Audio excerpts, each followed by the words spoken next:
I have now served 2 interim pastorates. The first following the death of a beloved pastor.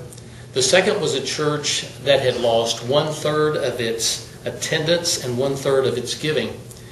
But I really felt the call out of retirement into interim ministry with the first church, Sun Creek United Methodist Church, following the death of Kathleen Baskin-Ball.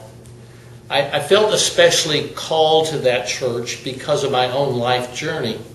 I knew something of what they were going through because several years earlier I had been pastor of Oak Lawn United Methodist Church while my wife, Lynn, was terminally ill with brain cancer. And so that helped me have empathy for the church, but more than that, I was a grief survivor. I was someone that understood that there was life after death, that there was joy after sorrow, that grace is sufficient for all of our needs. But I also believe that some of my gifts would be well suited for the church. Gifts in analysis and diagnosis, staff leadership, pastoral care, gifts with stewardship, which was needed in both churches, but most of all, preaching. Preaching is essential in interim ministry.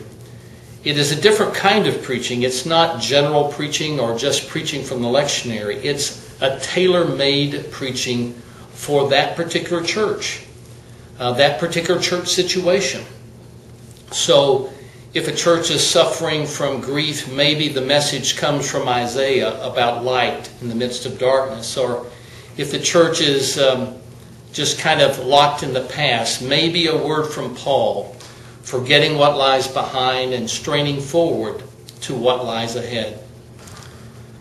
But I suppose the big surprise for me in interim ministry was how much